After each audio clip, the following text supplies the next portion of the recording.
আপনি পদ্মশ্রী পুরস্কার পেলেন, তাতে ভক্তদের উদ্দেশ্যে কি বলবেন? বিভিন্ন ভক্তরা জানতে চাইছে যে এটাতে আপনার কি প্রতিক্রিয়া? নমস্কার। আমার সনাতনী পরিবার আমার গুরু পরিবার। এই জন্যেই বলে ধর্মের কল বাতাসে নড়ে।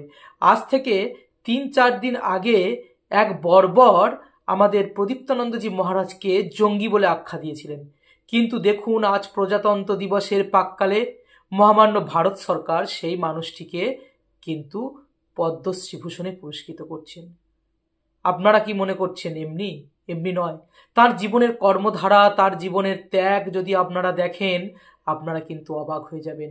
৮টির উপরে স্কুল তিনি চালান, সেখানে প্রায় ১০,০০০ বাচ্চারা সেখানে পড়াশোনা করে, এবং সেই সাথে বিশেষত সেখানকার অসহায় মহিলা, সেখানে বেশিরভাগ সংখ্যালঘু মহিলা, তাদেরকে স্বনির্ভর করার জন্য তিনি প্রচুর প্রজেক্ট করেছেন। তাদেরকে স্বনির্ভর করার জন্য সেলাইয়ের কাজ থেকে শুরু করে কত কিছু হাতের কাজ তিনি শিখিয়েছেন।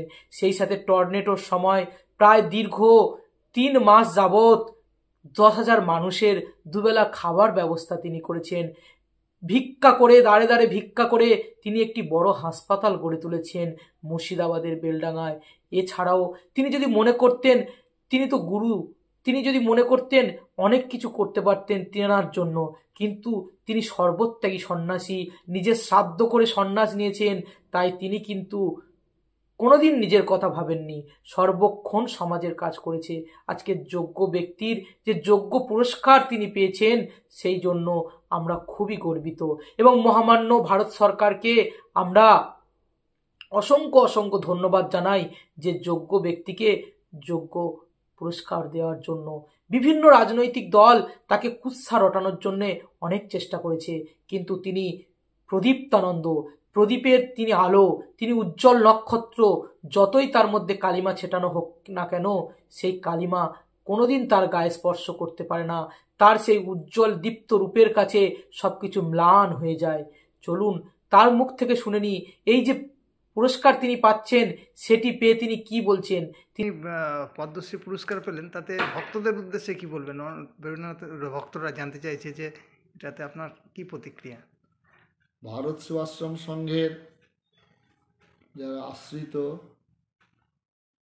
ভক্ত, অনুরাগী, হিতৈষী, তাদের সবার উদ্দেশ্যে সংঘ প্রতিষ্ঠাতা যুগাচার্য স্বামী প্রণবানন্দজি মহারাজ যে উদ্দেশ্য নিয়ে এই সংঘ সৃষ্টি করেছেন, সেই উদ্দেশ্যকে সাফল্যমণ্ডিত করার জন্য শুধু সন্ন্যাসীরা নয়, গৃহী, ভক্ত, অগণিত যারা অনুরাগী, তাদের সবাইকে এগিয়ে আসতে হবে এবং গুরু মহারাজের তপস্যা, গুরু মহারাজের সংঘ সৃষ্টি, গুরু মহারাজের যা সব আন্দোলনের মূলেই ছিল ধর্মের ভিত্তিতে জাতি গঠন, বিশেষত হিন্দু সংগঠন, হিন্দু মিলন মন্দির আন্দোলন, হিন্দু রক্ষী দল।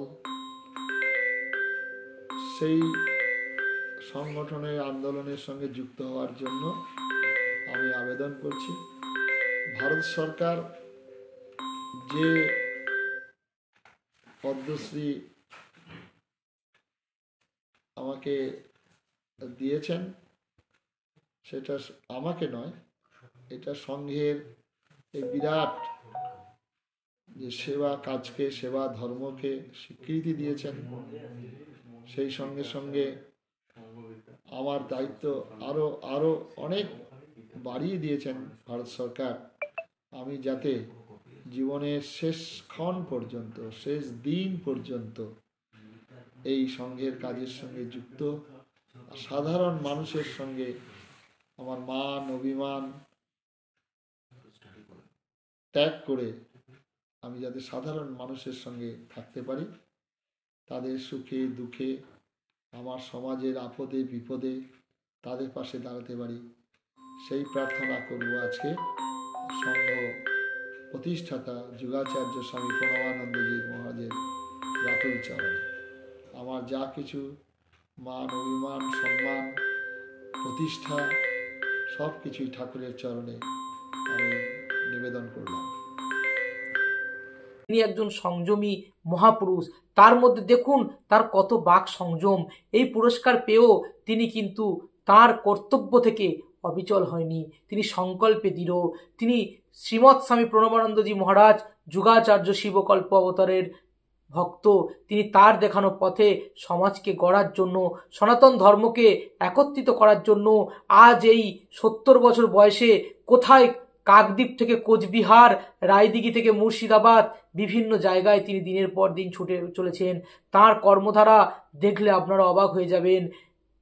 একটা ছোট্ট ঘটনা আপনাদের কাছে না বললে হয়তো অসম্পূর্ণ হয়ে যাবে। ইতিপূর্বে ঘটনাটা অনেককে বলেছি, অনেক লিখেছি, কিন্তু আজকের এই ভিডিওর মাধ্যমে জানাচ্ছি। এবছর 15ই ডিসেম্বর শিলিগুড়িতে হয়েছিল লক্ষ্যকণ্ঠে গীতাপাঠ। তার কয়েকদিন আগে 10 তারিখে অর্থাৎ 10ই ডিসেম্বর আসামে ছিল তার প্রোগ্রাম।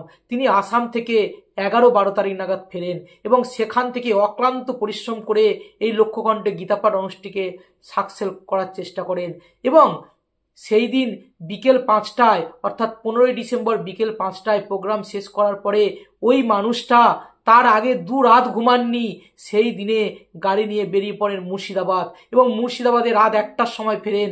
1টার সময় কোনো রকম কিছু না খেয়ে শুয়ে পড়েন। ভোর 4টের সময় উঠে স্নান করে পুজো দিয়ে আবার বেরিয়ে যায় কলকাতায়। সনাতন হিন্দু বাঙালি আমাদের বাংলাদেশে হিন্দু ভাইরা আক্রান্ত, তাদের জন্য রাজমণি অ্যাভিনিউতে তিনি আন্দোলনে সামিল হন এবং সেখানেও তিনি প্রোগ্রাম করেন। তারপরে সেখান থেকে আবার রাতে মুর্শিদাবাদে ফিরে আসেন এবং তার পরের দিন তার অন্য জায়গায় প্রোগ্রাম ছিল। দিনের পর দিন তিনি প্রোগ্রাম করে যায় এবং তিনি অনেক বয়স্ক, তারপরেও তিনি কিন্তু এই বয়সেও তিনি কিন্তু আমাদের সনাতন হিন্দু বাঙালির জন্যে একজন অভিভাবকের মতো, একজন পিতার মতো তার সর্বস্ব দিয়েছে। তা আমরা কি পারি না তার পাশে একটু থাকতে, সেই মানুষটাকে একটু সম্মান করতে? আসুন না আজকের দিনটা, এই দিনটা অন্তত তার পাশে থাকি, একটা ধন্যবাদ জানিয়ে, একটা ভালো কথা বলে সেই মানুষটাকে। তার মতো গুণী ব্যক্তির মহানতা দেখুন। তিনি এই পুরস্কার পাওয়ার পরে আমি তাকে ফোন করেছিলাম। তিনি ফোনে কি বলেছেন সেটি আপনাদের সঙ্গে শেয়ার করলাম। সবাই একটু শুনবেন মন দিয়ে। আচ্ছা স্বামীর কাছে একটু দাও। ধরে রাখুন। হ্যাঁ ধরে আছি। হ্যালো, হ্যাঁ বাবা, বাবা প্রণাম, কোটি কোটি প্রণাম। কি কনক হঠাৎ হ্যাঁ, সুখবরটা